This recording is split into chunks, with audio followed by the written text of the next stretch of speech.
हाय, कसे आहात सर्व? मस्त ना? मी पण. तर आज ना आपण एक नवीन रेसिपी बघतोय.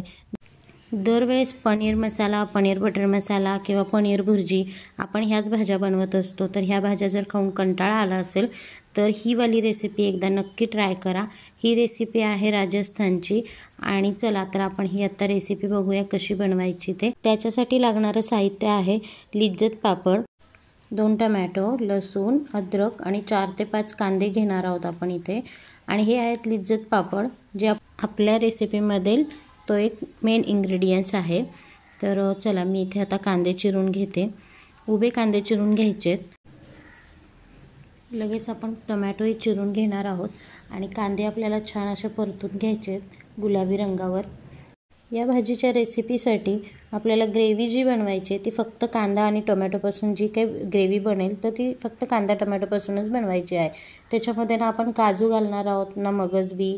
पण इतकी छान आणि इतकी थिकनेस छान येते भाजीला. तर इथे माझं झालेलं आहे सगळं कटिंग करून. आणि लसूण पण मी सोलून घेतलेला आहे. इथे मी गॅस चालू केला आणि वर कढई ठेवली. कढईमध्ये छान असे कांदे टाकून परतून घ्यायचेत. अगोदर थोडंसं परतून घ्यायचं आहे सुक्कं. थोडंसं परतल्यानंतर मग तेल टाकायचं आहे. तेल टाकल्यावर असं आपलं कांद्याचा कलर बदलत आला की मग त्याच्यात खडे मसाले टाकून घ्यायचे, जसे की जिरे, लवंग, दालचिनी, मिरे, स्टारफूल, मोठी विलायची. हे सर्व खडे मसाले आपण त्या कांद्यामध्ये परतून घ्यायचे. आणि हे कांदा आपण आता गार करायला ठेवूया. भाजून झालेला आहे. तर कलर बघताय तुम्ही कसा केलेला आहे. मी त्याचा गोल्डन ब्राऊन केलेला आहे. आणि नंतर मी पहिला अद्रक लसूणची पेस्ट वाटून घेते. अद्रक लसूणची पेस्ट झाली की लगेच टमॅटोची प्युरी करून घ्यायची. टमॅटोची प्युरी झाली की मग आपण कांदा वाटून घ्यायचा. हे सगळं वेगवेगळंच वाटून घ्यायचं आहे आपल्याला मिक्सरला. हे सगळं झाल्यानंतर परत मी गॅस पेटवून वर कढई ठेवते. जी आपण पेस्ट करून घेतलेली आहे तिन्ही मसाले, अद्रक लसूण, टमॅटो प्युरी आणि कांदा, हे सर्व घ्यायचं आहे आपल्याला आता. आणि कढईमध्ये तेल टाकून घेऊया 2 चमचे. कढईमध्ये तेल टाकून झाल्यानंतर अद्रक लसूणची पेस्ट टाकून घ्यायची 2 चमचे. ही छान परतून घ्यायची. कच्चा वास जाईपर्यंत आपल्याला छान याला परतून घ्यायचं आहे.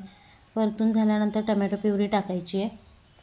ते पण छान परतून घ्यायचं आहे आपल्याला. छान असं तेल सुटेपर्यंत परतून घ्यायचं आहे.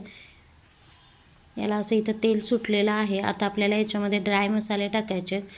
मिरची पावडर, कांदा लसूण मसाला, चिकन मसाला, धना जिरा powder, kitchen king, paneer tikka masala, kasuri methi आणि हळद.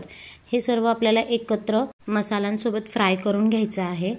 तर इथं मी फ्राय करते ते छान. आणि ते चांगलं असं फ्राय झालं, त्याचा कच्चा वास सगळ्यांचा गेला मिरची पावडरचा वगैरे, की मग आपण त्याच्यामध्ये थोडंसं मीठ टाकायचं. त्याला थोडं तेल सुटतं आहे.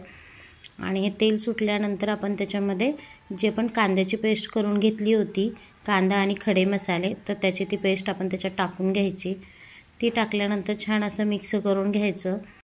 मसाला चांगला एकजीव झाला की नंतर पुन्हा एकदा तेल सोडायला लागतो. आणि छान असं तेल सुटायला लागलं मसाल्याला सर्व, त्याचा कलर चेंज झाला की मग आपल्याला त्याच्यामध्ये थोडंसं पाणी टाकून घ्यायचं आहे. आणि परत एकदा मिक्स करून घ्यायचं. आणि नंतर तुम्हाला परत हवं एवढं पाणी तुम्ही टाकू शकता. अशी तर ही ग्रेव्हीवाली भाजी आहे, त्याच्यामुळे ही जास्त पातळ नाही करायची. याचं थिकनेस इतकं ठेवायचं. आणि इथे आता एक उकळी मारून झाली की मग त्याच्यामध्ये आपल्याला हे उडदाचे पापड तोडून टाकायचे आहेत. एका पापडाचे 4 तुकडे करायचे आहेत आपल्याला. आणि ते अशा प्रकारे तोडून घ्यायचे, वेगवेगळे असे करून घ्यायचे. आणि हे पापड जेव्हा आपण रश्श्यामध्ये सोडतो त्याच्यानंतर भाजी जास्त वेळ शिजवायची नाही. शेवटची उकळी आपण एक देतो ना भाजीला, जेव्हा कोथिंबीर टाकतो, कोथिंबीर टाकायच्या जस्ट अगोदर आपल्याला हे पापड त्याच्यामध्ये सोडायचे आहेत, कारण पापड शिजायला वेळ लागत नाही. तर इथं छान अशी उकळी येऊन झालेली आहे भाजीला. थोडंसं मिक्स करून घेऊन त्याच्यामध्ये मी छान असे पापड सोडते. हे पापड असे सोडायचे. आणि याच्यावर नंतर लगेच गॅस बंद करायचा 2 मिनिटांनी. थोडेसे पापड सॉफ्ट होतात, आपल्याला समजतं ते लगेच, तेव्हाच गॅस बंद करून टाकायचा. आणि नंतर वरून अशी कोथिंबीर टाकायची. तर ही अशी तयार झाली आपली लिज्जत पापडाची भाजी. काहीतरी वेगळी आणि चमचमीत वगैरे होते ही भाजी. व्हिडिओ पूर्ण बघा. व्हिडिओ आवडलाच, रेसिपी आवडलीच तर लाईक, शेअर, सबस्क्राईब करायला विसरू नका. तर अशा प्रकारे आज मी जेवणामध्ये काय काय बनवलेलं आहे. तर ही होती लिज्जत पापडाची भाजी. त्याच्यानंतर मी बनवली होती तांदळाची खीर, चपाती आणि भात बनवला होता. तर साधं सिंपल आणि भाजी पण चमचमीत होती. तुम्ही पण नक्की ट्राय करा आणि मला कमेंट बॉक्समध्ये सांगा भाजी कशी झाली होती ते. So thank you for watching.